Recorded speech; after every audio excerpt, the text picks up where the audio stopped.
నిలబడుతూ ఉంటుంది. నేను కాకపోతే నా తర్వాత కూడా ఇంకా కొంతమంది ఈ చరిత్ర నిలబెట్టడానికి ప్రయత్నం చేస్తూనే ఉంటారు. కానీ ఇతను చేసిన చరిత్రకు చేసిన ద్రోహం, ఎన్టీఆర్కి చేసిన ద్రోహం మరొకటి మీరంతా అడుగుతున్నారు, ఎట్లయినా భారతరత్న సాధిస్తాం. ఆ మాట అనేముందో సిగ్గుపడండి, ఒక్కసారి సిగ్గుపడండి. భారతరత్న ఎట్లయినా పక్కన ఎవరిని పెట్టుకోనండి, ఆ వెన్నుపోటుదారిని పక్కన పెట్టుకొని మీరు భారతరత్న సాధిస్తూ ఉంటారా? భారతరత్న వాజ్పేయి గారు ఇస్తా అన్నప్పుడు వెంకయ్యనాయుడు గారికి కూడా తెలుసు. భారతరత్న ఇస్తానన్నప్పుడు ఎవరండి అడ్డుపడింది? ఇదే చంద్రబాబు నాయుడు అడ్డుపడ్డాడు. అదేవిధంగా మరి దేవగౌడ ఇస్తానన్నప్పుడు ఇదే చంద్రబాబు నాయుడు అడ్డుపడ్డాడు, ఈ కుటుంబం అడ్డుపడింది.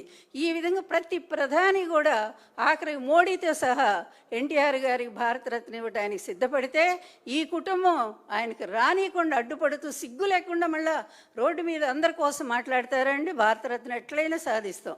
ఎంత దారుణం అంటే ఇటువంటి అబద్ధాలను వినటానికి ప్రజలు ఎవరు కూడా సిద్ధంగా లేరు.